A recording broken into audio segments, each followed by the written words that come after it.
Amosino kwe jaera mar Ramogi TV, wan gi ikruok makare kowuok e Ramogi TV mar kelo ni weche manyien mag migago. Kaka wuono ni eri wan gi weche mowuok e chuny boma ma Nairobi kaachiel gi kor gwenge. Mokwongo thuond weche. Hatuwezi kuamua ati uongozi wa Kenya kupitia fujo ama kupitia vita ama kuharibu mali ya watu wengine. That is not going to happen in this country. Jatend piny William Ruto owuok tung' mosuo kod moko kuom jotelo ma pachoka mowacho ni siayo tulo. Koro nyocha Governor Nyong'o odhi State House nitie kuone mane gikwayo mar gero market Jubilee gi Kibuye. Koro Kibuye wayudo konyruok ni dhigea. Johala e chiro ma Kibuye idaro kendo ne tielo mar ariyo mar gundho chirono mabuchakore dwe manyien. Kenya Sugar Board ochiwo milome mayango ni chenro mag rego sukari e kembe rego niang' mayudore e gwenge ma imbo mar Kenya ochungi kaluwore gi nok mar niang'.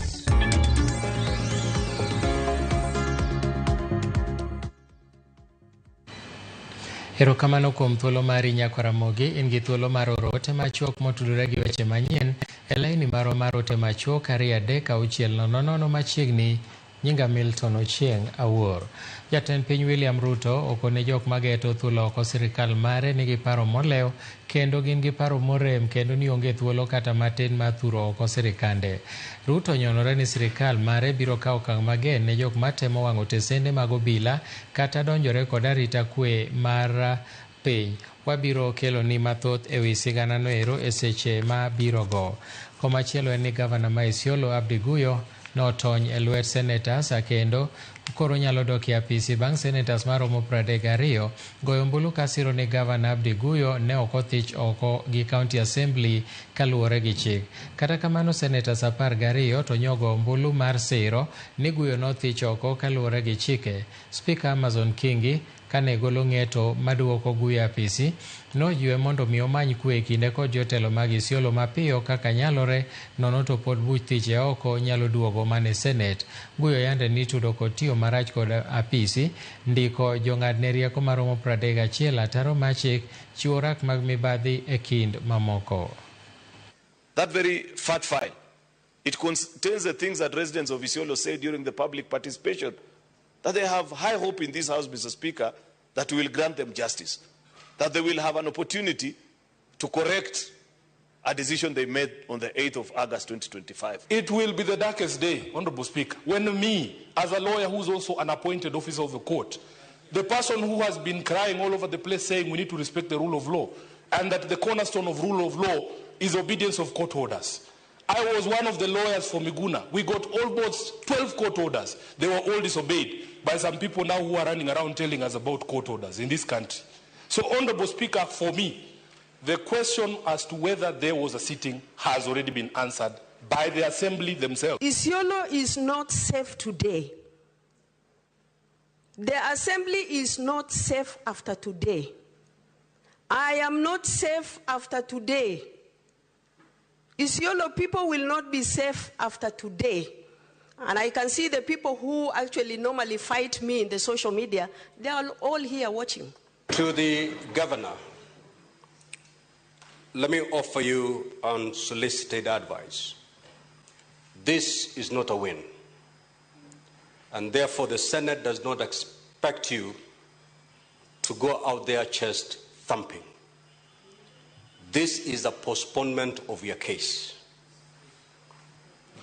It is a postponement of your hearing. Now, depending on how you're going to carry yourself from today going forward, that case may never be heard. Depending on how, similarly, depending on how you're going to behave out there, your case may be back here in a matter of days. It's up to you. Nyasi mar alam ne ringre johanda Swekra Bonfas Kariuki mano yangore ni nochiel gi magina gobila e kinde ng'anyo ma tarik 17 dweni dhi nyime kanisa mar All Saints Cathedral e boma ma Nairobi. Kariuki chano kwe kar yweyo mare mogik tarik 11 dweni e gwenge ma Kangema e kaunti ma Murang'a. Wawinjane kaka alam no dhi nyime. So repent and turn to Christ. I pray that we shall all turn to Christ. Number 4. In Christ, death doesn't have the final word. He says he is preparing his disciples for his death, but also for the resurrection. The good thing that I want to remind all of us is that we will not all live in this earth forever. Actually, in the next 30 years, majority of us will not be here. What the Bible is calling us to do is to make sure we live a life that is of benefit to one another, of encouraging to one another. The cross of Jesus Christ looked like defeat, but it led to glory. The tomb looked like final, but it was just the door. In Christ, death loses its power. I pray that the friends and family of Boniface, you will remember this is not final. And I like what the person who was reading the eulogy said, that even in the life ahead, we shall meet our beloved. To all of us who are gathered here, to the young people, we pray that the Lord will continue to encourage you, because as we were told, this is like something good is going to be birthed. And I like what Eric said. It is what also was written. Very truly I tell you, you will weep and mourn while the world rejoices. There are people who will rejoice when you are grieving, but your grief will turn to joy. And he says in chapter 21, a woman giving birth to a child has pain because her time has come. But when her baby is born, she forgets the anguish because of her joy that a child is born into this world. We pray that after all said and done, we shall see the fruit of our labor.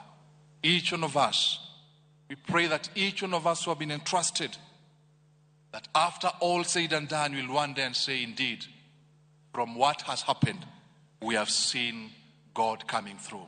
Kindly tell your neighbor you'll be judged. You don't want to say, tell your neighbor you'll be judged. Ask him, where is your name book written? Ask them, where is your name written? Make sure your name is written in the book of life. Because the Bible says books will be opened and every one of us will be judged according to what you have done, including the goons. Each one of us will be judged according to what we have done, including me and Reverend Apella here. Even us pastors will be judged. You seated, you will be judged. You watching, you will be judged. All of us, we shall be judged. What is it that is being written in the record of your life? God is a God of justice. Let's make our nation great, not through violence, but through vision, compassion, and truth. We pray that God will come through for all of us. We are one nation. Let us not hurt each other.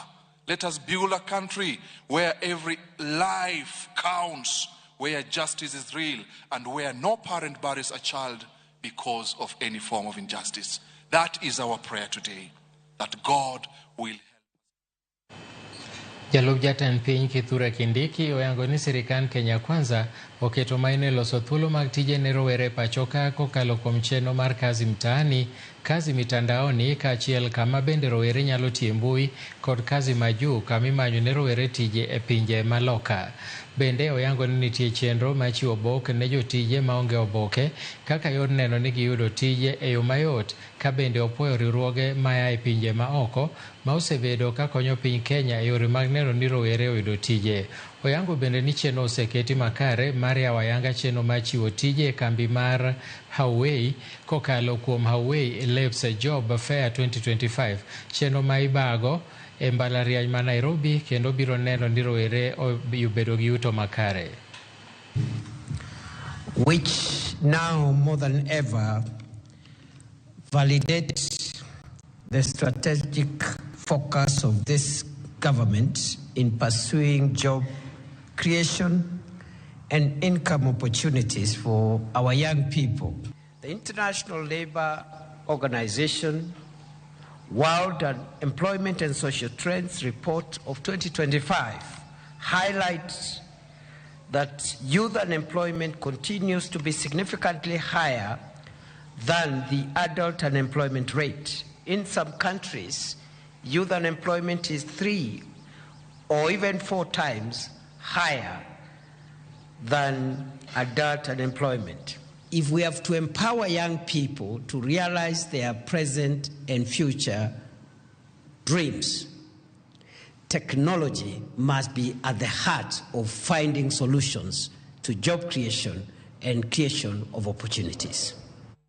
Doma Machakos odiechieng' manyoro nyochiwo chik mondo mi omed geng'o ne ji 68 kae kindgi gin nyithindo moko 5 mitudo kod bedo gi tudruok e ng'anyo mar Sabasaba e kinde ma nonro dhi nyime. Achijego nochopi e nyim jang'ad bura Koech ma bende nomaki kiwacho ni tudogi kod bedo kod romo ma chik ok opuodho kod ketho mwandu kata obedo ni onge ketho manyenyore mosechopi e nyim doho. Okinde ma omako burano okwayo doho mondo mi omed dino ne achijego kuom ndalo 14 mondo mi nonro orum. Doho kata kamano odagi chiwo ndalo 14 kendo bang'e chiwo chik mar geng'o ne achijego kuom ndalo 10. Doho bende nochiwo chik mondo nyithindo 5 go momakigo mondo ochwal e kar thieth mondo mi giyud chenro mag thieth e kinde mirito chwalgi e doho kendo. For the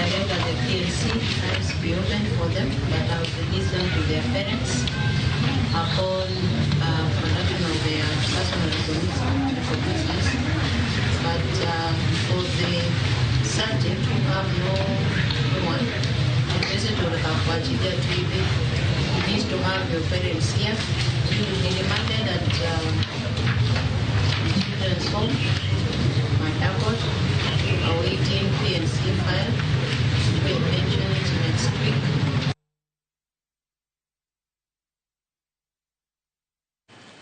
Onge miyo moro amora manowito ngimane e kinde nyuol e kaunti ma Migori e dwe mar 6 mar higani kaluwore kod lipot mogol kod tend migawo mar thieth e kaunti no. Mae biro e kinde ma tend migawo mar thieth e kaunti ma Migori medo jiwo okenge mag tieko thoe mag mine mapek e kinde mag nyuol. Mine maromo 412 kuom mine maromo 100 manyuol e kaunti ma Migori wito ngimagi e kinde mag nyuol kaluwore kod lipot mogol kod migawo mar thieth e kaunti ma Migori. Migawo mar thieth e kaunti ma Migori kawo tede kod migepe mamoko osebedo kendo medo keto okenge mar geng'o thoge mag mine e kinde mag nyuol. Apisa mochung' tayo chenrogo mag nyodo e kaunti ma Migori Joseph Okidi wach ni ich ok en tuo kendo ok onego miyo moro amora kor wit ngimane e kinde monyuol. Owach ni nitiere moko kuom gigo eko ma osemiyo mine mapek pod wito ngimagi e kaunti ma Migori kendo gidhi nyime kod kedo kodgi. Ber mar remo sama miyo nyuol kata bang' nyuol kata before nyuol mane gima duong' mamiyo mine tho ni mine wuok remo mang'eny ma samoro koro karito ngima kare or ka gichopo modeko kuonde minyalo konygie to samoro gimiyo githo. Kaunti ma Migori loso historia ma gisebedo ka gido kuom higni mathoth bang' bedo ni onge miyo moro amora manowito ngimane e kinde monyuol e dwe mar 6 mar higani. E kind dwe mar 1 nyaka dwe mar 5 mar higani thoge mag mine ne onenore e dwe ka dwe. Mar 1 na wan gi mine 3 mano otho ka ginyuol. Then dwe mar 2 na wan gi mine 4. Dwe mar 3 na wan gi mine 3. Dwe mar 4 na wan gi mine 5. Then dwe mar 5 na wan gi mine 2. Koro dwe mar 6 to na onge miyo mano thonwa sama na ginyuol. Penjo maduong' en yang'o ma tend kaunti ma Migori timo mopogore ma omiyo gigeng'o thoge mag mine mapek e dwe mar 6 to bende okenge moketgi bende koro nyalo dhi nyime mondo koro nene koro onge miyo mowito ngimane e kinde monyuol. Apisano mochung' tayo chenrogo mag nyodo e kaunti ma Migori Joseph Okidi wach ni loso kamiti mang'iyo weche ma otende kod thieth mag mine mapek kod medo keto jolony e weche mag thieth manyalo konyo mine kinde mag pek kata ginyuol. Gin moko kuom gigo mokonyogi e neno ni dwe mar 6 onge miyo mapek mane owito ngimane. Leadership mara notemo kabisa mana giketo commitment nikech delay bedo koro giketo ni dwe ka dwe gimiyo okang' mar referral 300,000 mar fuel kendo ma wanyalo koni en gima osekonyowa maber. Apisa maduong' e migawo mar thieth e kaunti ma Migori Mabel Chanzo wach ni gisetemo jiwo chenrogo mag neno ni mine mapek matuo mawuok osiptal moro ka itero kamoro ma idendo kaka referral system kod otim mapiyo piyo. We have ambulances in every zone to take care of referral so that we can help them on time. We've worked with the CHPs very closely. We've built their capacity so that they help our mothers start very early to go to clinics. Owacho ni kata yedhe ma bende koro nego kony jotuo to ahinya mago mapek bende osebedo kuondego mag thieth duto e kaunti ma Migori. We used to have shortage of the supplies that go towards those complications. But right now, we have stock, even in our dispensaries and health centers. Also in the on-source revenue that we collect, we've allocated 30% of what is collected in that facility to take care of the medication. Thoge mag mine kinde mag nyuol e kaunti ma Migori osetudi kod midhieche mathoth ma oting'ore mar mine mapek e chopo osiptal e seche madwarore kaachiel kod rem dhi e klinik kaka dwarore. Someone watimo transition from SHA to Linda Mama to SHA. Mine mang'eny noluoro biro osiptal kech no gidwa chudo. But amor ni leadership mar osebedo katimo RRI, rapid registration mag mine, mondo meero ni koro ka giwinjo kata ka miyo madwa konyore to koluor biro osiptal ni biro kwaye pesa. Remo maringo matek ma idendo kaka preeclampsia bende osebedo ka koro kelo thoge mag mine mapek e kaunti ma Migori. George Juma, Ramogi TV, Migori. Jatend migawo mar thieth Eden Duale osingo marakore gi ute thieth mosebedo katimo mibadhi mar yudo omenda mawuok e oguch omenda mar thieth mar SHA. Kanoloso Mombasa e nyim kamati mar od bura mochung' ne thieth, Duale koni moko kuom ute mag thieth to chutho mag ji giwegi osebedo ka rwako jotuo e ward nyaka mago monego thiedhi to dok e miechgi kaka yo mar yudo omenda mabalang'. Kamati no motelne kod Dr. James Nyikal okoni moko kuom weche ma gidwa ng'eyo matut en kaka migawo mar thieth tayo chenro mag okumba mar thieth mar SHA to kod kaka jopiny chudo e wi weche mamoko. We have clear evidence and we'll give to this committee where outpatients have been turned into inpatients. Somebody goes to hospital just to donate blood, then he's admitted for 5 days. The kind of fraud that is going on in private, faith-based, and sometimes public facilities. Sometimes even in my own referral. Reforms is mandatory. The dignity of Kenyan patients is mandatory. We will make sure, and KEMSA will do a presentation, we will make sure drugs will be available. We will make sure there will be no quacks. But let me say it, those who created facilities because they used to siphon money from NHIF, you either close or you provide the right service and you'll be paid the right amount of money. The three issues that are of concern to the public now is the issue of registration, which earlier on was going on and with the monthly installments, and now is coming as lump sum. And they have given us the information on why this is so and what they are planning to do, which they are going to give us in our next sitting. And we are keen that whatever happens, we must make it possible for members of the public to pay, if by installment in some way, that is manageable to them. And that is what we are going to next. Should there be found a situation whereby fraud was committed, then the minister and the SHA are at liberty to recover such monies or such funds that will be paid fraudulently. We agree to that. But in the meantime, as we wait, let our patients not suffer because of not getting admission. You find a hospital that has got 100%, maybe 300 bed capacity, but what is in the record is only 150. What happens to other patients who use those beds? That is the problem at the moment. Duol mochune kedo ne ratich oganda, the Kenya National Commission on Human Rights, oywago nok mar omenda ma konyo gi tayo tijegi kama oting'o timo nonro ne jok moketh ratichgi e pacho ka. Ka giloso e kinde kawo pach oganda e weche mag kedo gi ne ratich oganda, gikwayo bende sirikal mondo oluong twak kod jopiny tahinya e kinde ni mathoth oganda osewito ngimagi kotenore kod weche mag ng'anyo. Koriwore kod sirikal ma kaunti ma Kisumo, nyogi bago romo kendo kawo pach oganda e wi gigo mosebedo ka rocho ratich oganda e pacho ka, kendo moko kuom jopiny nogolo pachgi e wi moko kuom ratichgi mosebed kirocho. The issues of governance. Our call as a commission is for us and for our government to ensure that they respect human rights. We are also calling upon the national government to convene a national dialogue. Where we are at the moment, we require a national dialogue. so that we can be able to sort out, to discuss the issues bedeviling our country at the moment. Koro gimwabiro timo kawuono wasetimo public participation wan kaka oganda kaka jopiny kendo kaka joma kedo ne ratich dhano wasegolo our proposals, so we've given our submissions to kendo gin kaka body mang'iyo weche human rights ma en Kenya National Human Rights Commission gise assure that gidhi look into that gisenyisowa kata ni reports mag violations tema notimre gise document. Riwruok mar jotije mag mbalariany mag piny owacho mopogore opogore pacho ka obwogo ni ok ginidogi e tich chakre dwe mar 9 poni jotend mbalariany ok bi yienegi chiwo paro margi kendo bed e winjruok e wi rang'iny mar tich mowinjore gibedie. E twak manobagi kod riwruogno kotelne kod jagoro margi Charles Mukwaya gikoni jotend mbalariany nyocha nobago romo kendo duoko piny rang'iny mar tich kata job groups mekgi gino ma ok gibi yiego kata nade. Nyaka sani gidwaro mondo omi nywandgi e twagni kendo migi ratiro magi rang'iny mar tich bende mondo medgi kaachiel gi mamoko. Are engaging in unfair labor practice by sitting alone, they have downgraded.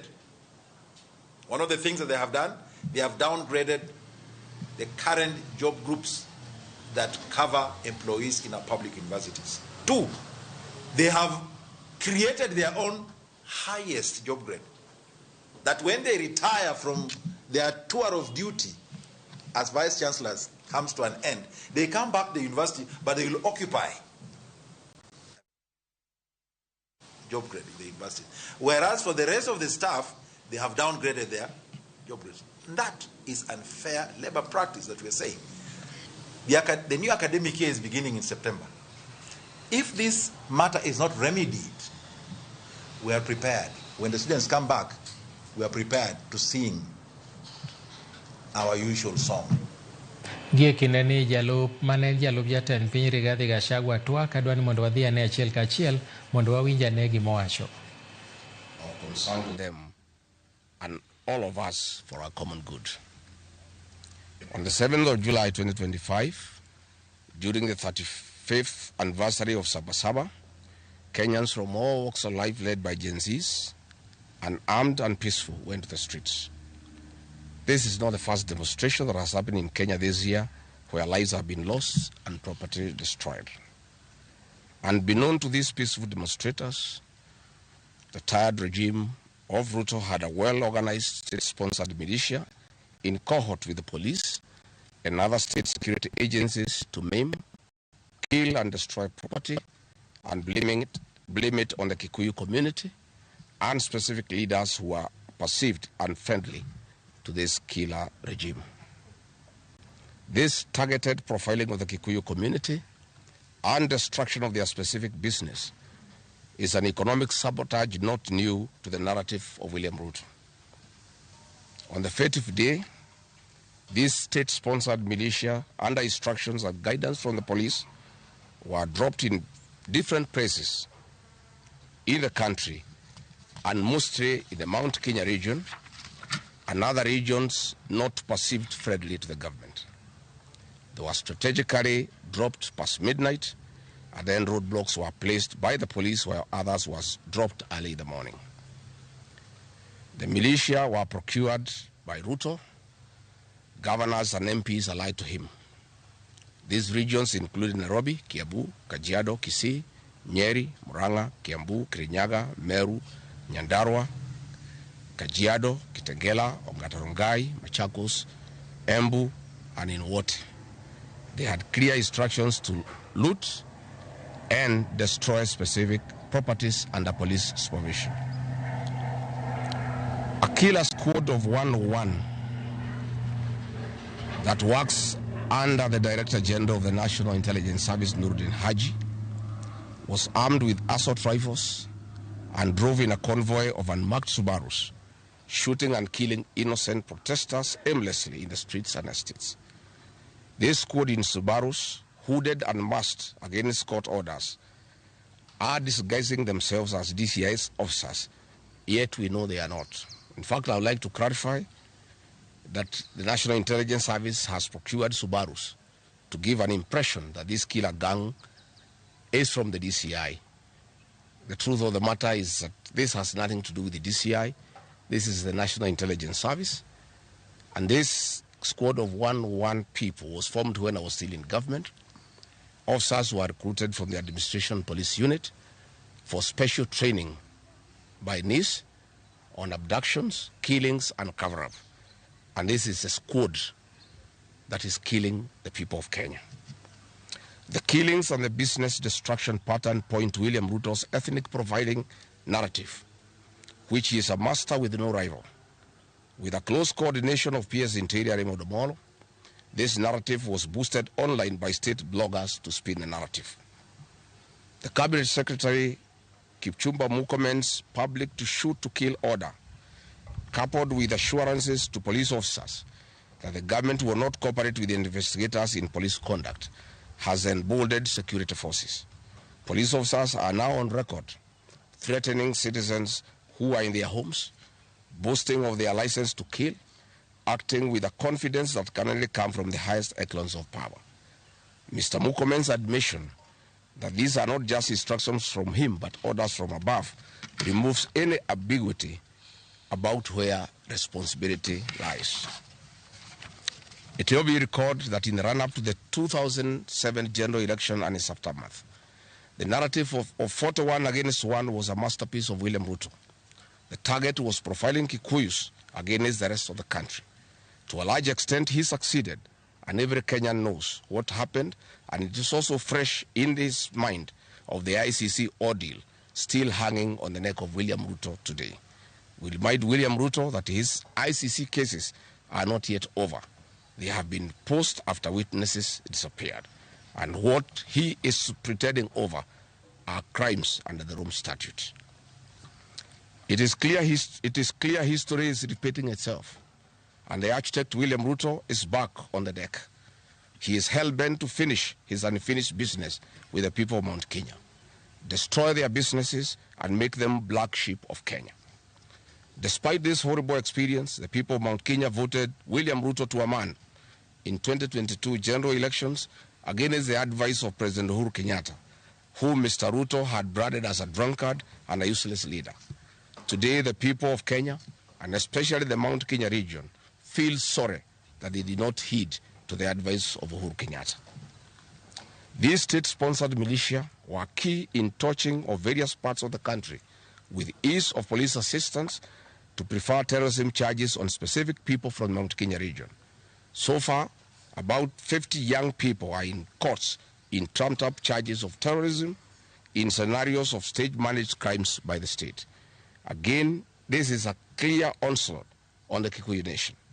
A case in point, when a police station in Mawego in Homa Bay County was torched, the suspects for that particular crime have been charged with arson. But when a police station is alleged to have been torched in Kiambu, suspects from the Kikuyu nation are charged with terrorism charges. This is serious ethnic profiling. Last night, in Juja and Kirinyaga, these state-sponsored militia invaded various businesses. Luckily, in Kirinyaga, after Wananchi went to Sagana police station and they refused to act, Power West and Muranga.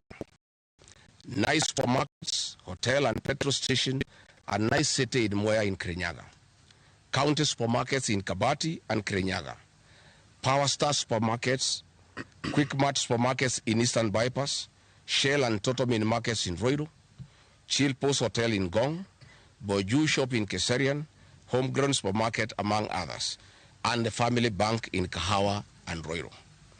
Notably, in Meru, these state-sponsored militia tried to attack Meru Dairy Processing Plant and were repulsed by workers. In Nyeri, they further tried to attack Wakulima Dairy in Mukurweini, and the attack failed. We urge our businesses to heighten security surveillance on their business premises and production lines, especially the KTDA, coffee factories, milk processing factories, among others. We take note that in Meru, on Sunday the 6th of July, at an event attended by CS Kipchumba Murkomen, the MP for Bori, Mugambire Dikire, indicated that a supermarket would be attacked the following day. As sure as December 25 is Christmas, and true to his word, Maguna supermarket was touched by the state-sponsored militia, which the MP was private to. Why hasn't Mugambire Dikire been arrested? How did he know that a supermarket would be attacked? This is selective justice. The evidence that these militias are state-sponsored is plain for all to see. Videos circulating widely show police officers not merely failing to intervene, but actively transporting armed groups who proceed to unleash destruction with apparent impunity. Uniformed officers have been seen standing guard as these groups rampage. They are in action and a stark contrast to strong statements being made by government. In Nyeri, journalists were attacked by these militias in the presence of the police. It is well documented. This is a clear indicator that Ruto is working with governors and MPs allied to him to destroy businesses owned by the Kikuyu, the Meru, and the Embu, and blame it on people who don't support his administration. This is a tactic that was used by the colonialists with the collaborators who searched earth policy and torched buildings and businesses and blamed it on the Mau Mau. This divide and rule tactic will not work, Mr. Ruto. We know that in Meru, they want to use this mayhem to blame Mithika Linturi. In Embu, they have already blamed Mkunji Gitonga. In Kitengela, Iron Gong, they want to target Senator Seki and MP Onesmus Ngogoyo. In Nyeri, they are trying to haunt Honorable Kagusha. And in Kirinyaga, they are targeting Senator Murango. We want to remind President Ruto that it is not the Kikuyus who want him out of office. It is the entire people of Kenya. Kenyans are suffering equally across the country. That is why Kenyans have said, if you, Mr. William Ruto, believe that it is the Kikuyus who want you out, then all Kenyans are Kikuyus. I want to thank the people of Kenya for standing out against this tribal profiling of the Kikuyu. The people of Kenya yesterday did wonderful by saying that the Kikuyus should not be profiled. This morning, I've seen Ruto quivering and wailing in uncontrollable anger. Mr. Ruto, excessive anger is not a solution. I want, with a lot of humility, to advise you to stop being angry. That will not help. You need to know what you need to do because you have not been listening to the people of Kenya. The people of Kenya are more angry than you are. They are angry because you have overtaxed them. There is wanton corruption. There is abductions and extrajudicial killings. There is ethnic profiling and other ills that bedevil your administration. If you want to be calm, please abolish the housing levy and give dignity to the payslip. I have heard you saying that you cannot give jobs to the young people. Please restore the dignity of the payslip. Restore the capacity of the middle class. The middle class will give jobs to these young people. Stop killing and profiling the young people. Listen to them.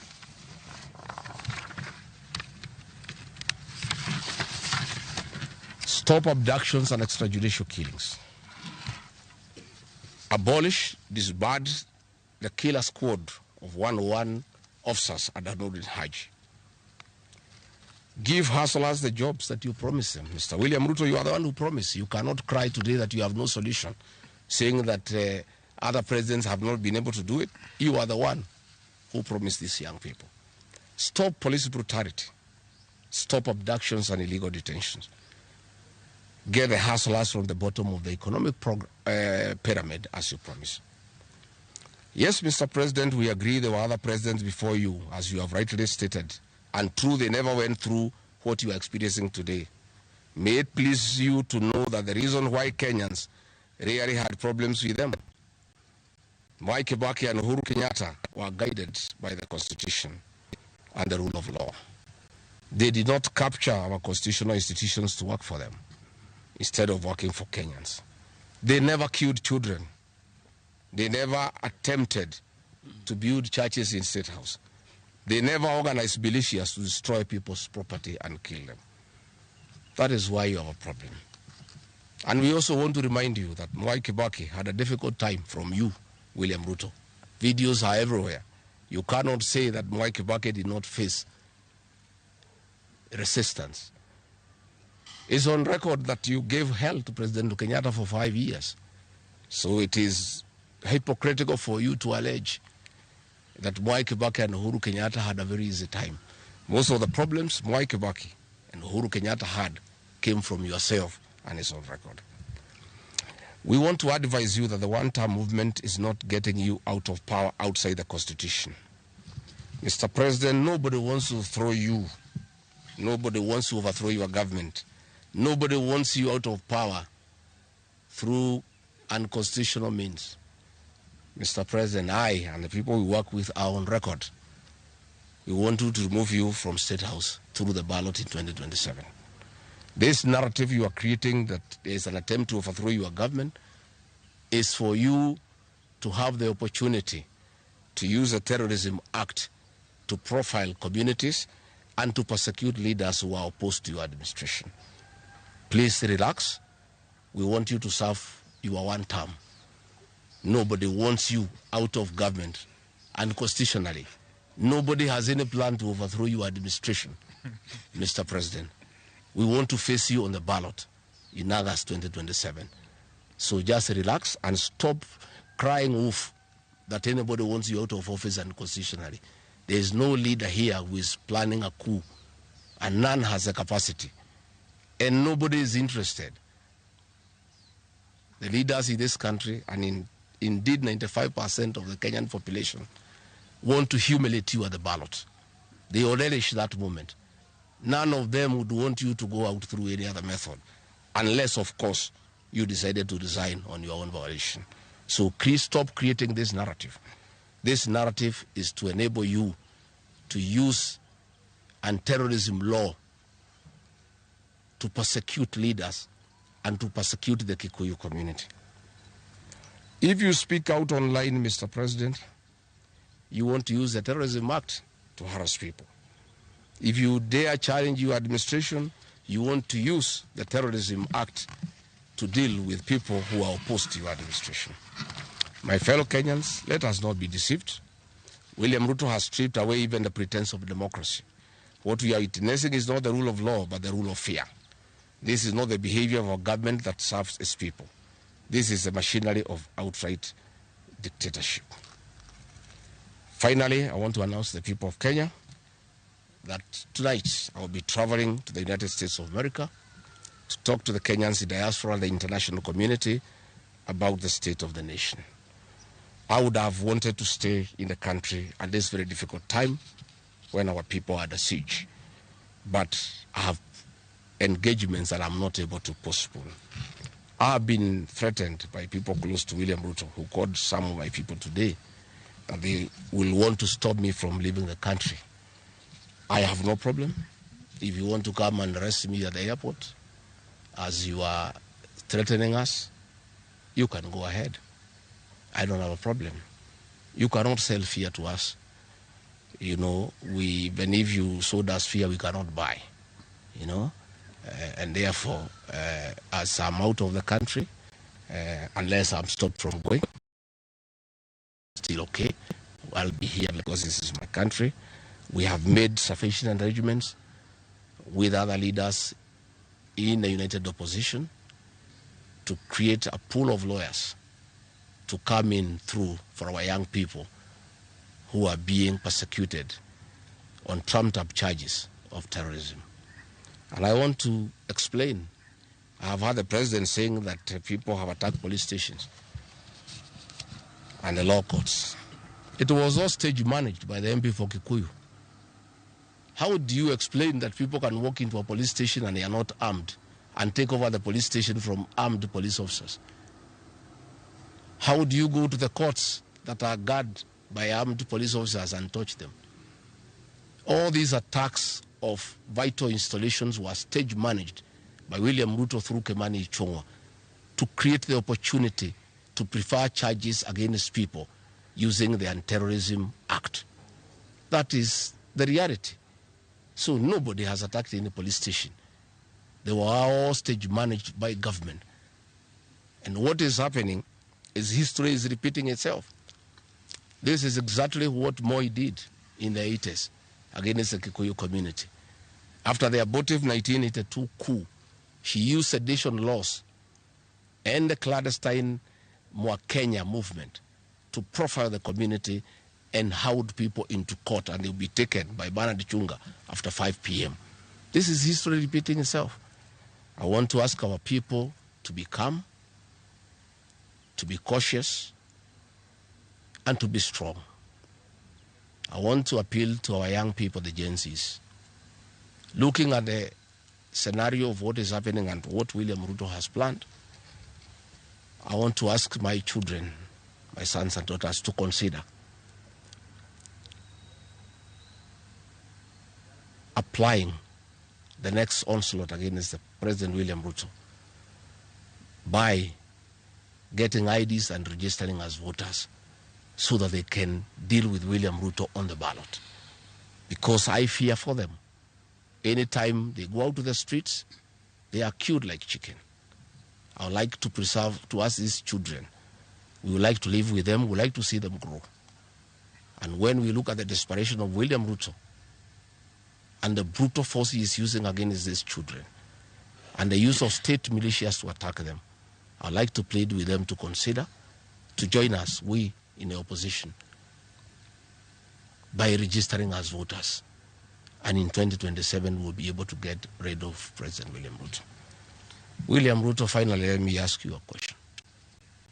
The Kikuyu nation, the Mount Kenya people, you call tribalists every day. These people you are waging war against, their businesses, are the same people who voted for you, even after what you did to them in 2007. They forgave you and considered you as a person they can elect as president. You have turned against the community. You are trying to mobilize other Kenyans to profile them and to fight them, but they have refused. These same people from Mount Kenya have the capacity to support somebody else. It must not be you. And they proved that they are not tribal by voting for you when you are Kalenjin. They can vote for a Kamba. They can vote for a Kisi. They can vote for a Luya. They can vote for a Maasai. That sense of entitlement that you are having to the Mount Kenya vote is misplaced. They voted for you, yes. You betrayed them. You turned against them. They don't have to vote for you again. Please stop persecuting them into submission.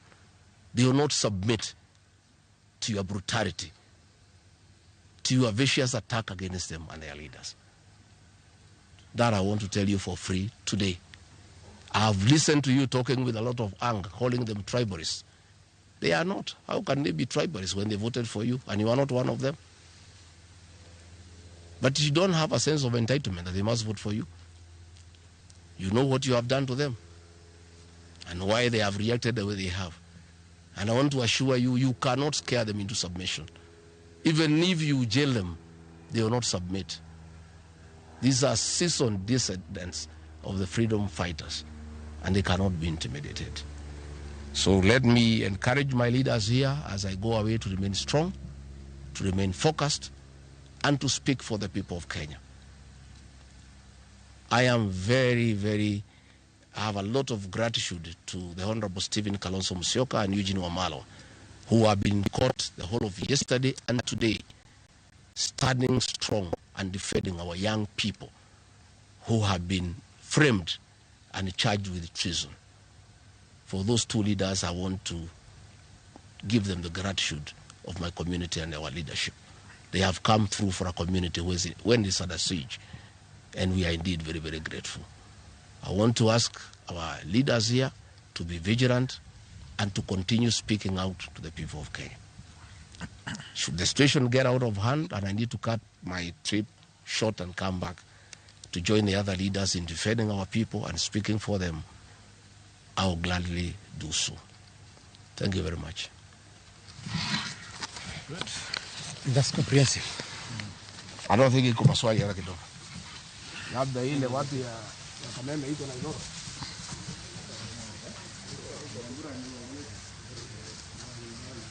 Mano ne en twak mar manen jalup jatend piny Rigathi Gachagua molose weche mopogore opogore ka bende wacho nowuok otieno ma kawuono kodhi e piny Amerika kama odhi rado gi jo Kenya man kono mondo mi gisum paro e wi telo ma pacho ka. Wabiro keloni mathoth mowacho E weche manyien mabiro ka wadhi nyime ni jatend piny William Ruto okone jok mageto thuolo oko sirikal mare ni paro molew kendo morem ni mar onge thuolo kata matin ma thuolo sirikande. Ruto onyonore ni sirikal biro kawo okang' mager ne jok matemo wang'o tesende mag obila. Kapok wamiyi siganano, wadoga ne wawinja ne gima Gachagua medo wacho. Gwenda kwira andũ a nyũmba itũ meyũmĩrĩrie tondũ nyũmba itũ ĩ hatĩka-inĩ. Mana kamano wawinja ne kaka jatend piny ne loso motelo. Tem ketho mondine jomoheri ataro mar biuru ira un moganguru mapek to un uyudu yeyo. Tunaelewana? Wajaribu. Siasa mar loko telo koro medo mako mach pachoka eka jatend piny William Ruto ogolo siem mager kapino ne joma temo thulo sirikande ni biro neno gima ne pundo ne burubala. Hamuwezi kutuambia ya kwamba mnaweza kupanga fujo ati mpindue serikali ya Kenya. Tafuteni vizuri. Sijui kama tunaelewana. I want to tell those characters, the ones who are telling us, giving us lectures, that they can change this administration using unlawful, using violence, using unlawful means at before 2027. Let them try. Ruto mane oloso dagoreti kinde sidho gedo mag ute manengo gi ogonyore okone jok maparo ni loch mare nyalo rumo kapok jochopo yiero maduong' ma 2027 ne oparo modeko kendo moleo ni mar siasa mag athuye kendo sondo ganda kata dho udi kaka yoro lochore sirikal gie tok pacho ok ne nyalre.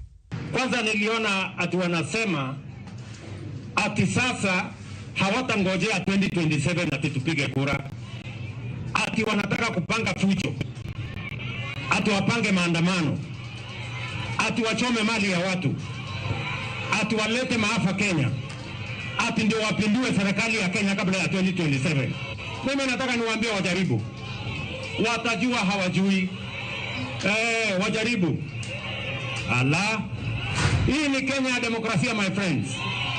Kenya ni inchi ya demokrasia. Jatend piny mane loso mager kajal momuonya pilo chiko okone japiny rowere kata jasiasa manyalo wang'o tesendo bila kata monjo bila en janjore makoch manyaka to koro toka nyuogo kendo kol oko kamineme. Na kama walikuwa wanafikiria ile walikuwa wanafikiria wafikirie tena, because mimi nimenyamaza, mimi nimewavumilia, lakini mahali imefika, enough is enough. I want to say that for the avoidance of any doubt. Sijui kama tumeelewana jameni. Tumeelewana? Wacha nirudie. Those who attack our police, those who attack our security men and women, those who attack our security installations, including police stations, that is a declaration of war. That is terrorism. We are going to deal with you firmly. Kaniotene kod ja od bura malang'ata Felix Oduor kod Beatrice Elache jatend piny nono gimomiyo sirikande ema iguro pien kendo pong' kod liet mathoth mopogore kod jotend piny mamoko mosekalo kaka Daniel Arap Moi, Mwai Kibaki kod Uhuru Kenyatta. Na mtu asini unajua wananiambia sijui nini, sijui Moi, sijui Moi. Moi alikuwa rais wa Kenya, vile Kibaki alikuwa rais wa Kenya, vile Uhuru alikuwa rais wa Kenya, na kabla ya Moi kulikuwa na Kenyatta, na baada ya Moi kulikuwa na Kibaki, na baada ya Kibaki kulikuwa na Uhuru. Hii kisirani ni ya nini? Hapana, hapana, hapana, hapana, hiyo ni upuzi. Sio kama naelewana bwana. Tuko pamoja. Hii fujo yote wananiletea, mbona hawakuletea Kibaki? Mbona hawakuletea Uhuru? Hii madharau na kiburi ni ya nini? Walter Nyambaga, Ramogi TV. Erokamano awinjo ka Walter Nyambaga wacho ni oloso mager ka ng'ama muonya pilo chiko. Akiano upimo nade ni jatend piny nyalo bedo no muonyo chiko. Abro peje seche mabiro go waka uyweyo kik idhi mabor.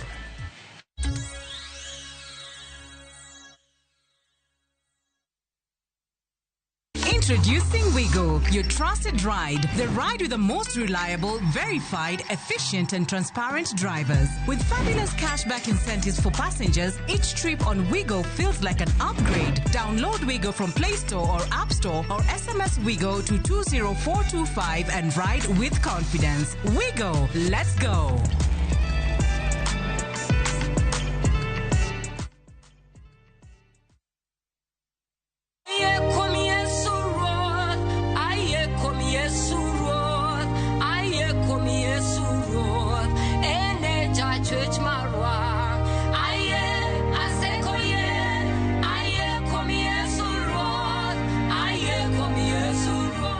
Kupata wimbo huu bonyeza *860 *419#. Kumbuka, Skiza na Citizen ndio nyumbani kwa wasanii wote.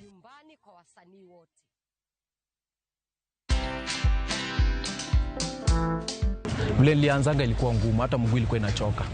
Sasa nimekuwa nikisimamanga tu hivyo paka sasa hata na ndio unaona anaweza simama hata 15 minutes. Nilitoka Lodwa bila hata shilingi. Niliwekwa tu hata kwa gari ama ni mafans tu. Also huko nyumbani so unajua niko na familia. Ni baba ya mtu unafanya hizi vitu. Lakini nilikuwa siwasikii. Ndio nilisimama paka nimefika paka sasa. Watch this story and more. Download the Citizen Digital app or visit www.citizendigital.com and find the Citizen Originals portal. Kenya's #1 app, Citizen Digital.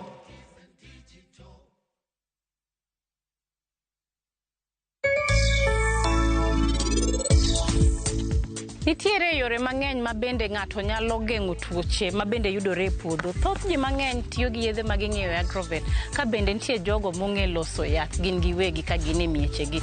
Ok ochuno ni nyaka chemical bed gima obedo processed industry, to kata gik mwaloso kagi, waloso fungicide, waloso kodgi insecticide, waloso kodgi fertilizer, waloso chemical ming'iewo miloso locally. Koro yath kigoyo tigo horizontal, iketo spray idhi, odhi kama to duogo, kichom yath ne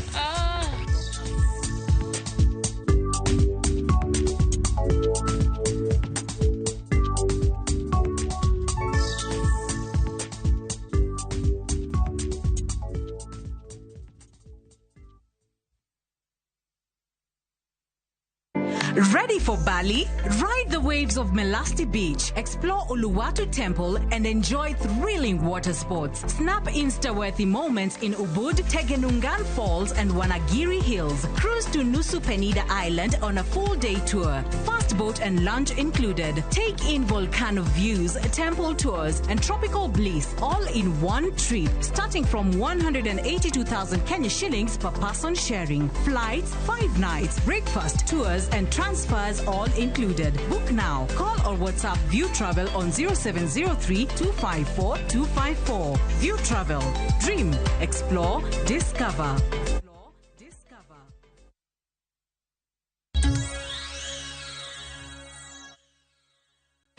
Machiegni kendo, 10 kaunti ma Kisumo ogolo milome ni chenro ma gin godo mar gundho chiro mar Kibuye tielo mar 2 chakre dwe mar 8. E ote manogol gi maneja mar bomano Abala Wanga odiechieng' manyoro, mahewo jo ohala 4,000 e chiro ma Kibuye omi thuolo ma jumbe 3 mar ikore ne dar nyaka e chiro ma Uru Business Park Complex mondo omi ochiw thuolo ma tieko gundho chiro no e lony manyasani. Abalo yango ni gedo michano tim oting'o bero gedo mar chirono e rang'iny manyasani, bero ler, arita kod yore madonjo kendo wuok e chirono kaka yor kete chiro maduong' mometni e rang'iny mamalo.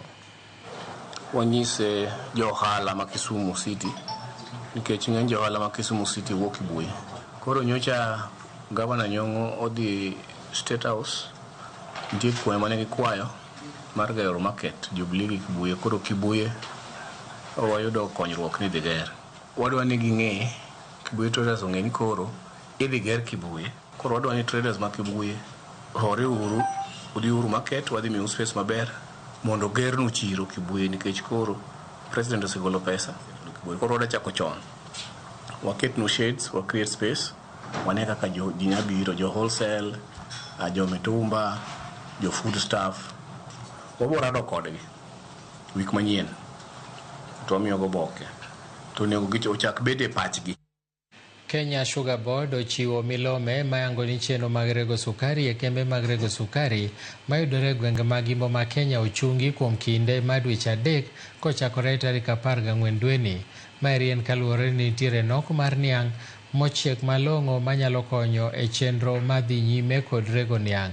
Board no wacho ni kuom kinde mogwaro kembe rego niang' ma kono osebedo ka rego niang' ma ok ochiek makare, kendo okang' ma kamano osebedo ka kelo ne jopur niang' lal. Gilero ni jokanyo mawuok e gwengego ma ochunge rego niang' osebedo kod rombe e wi midhiero ma kamano, kendo chopo e winjruok achiel mar chungo rego niang' nyaka chop niang' mayudore kono chiegi makare. Board nero kwayo jopur mondo mi omed timo pur mar niang' mang'eny mar konyo midhiero ma kama e kinde manyime.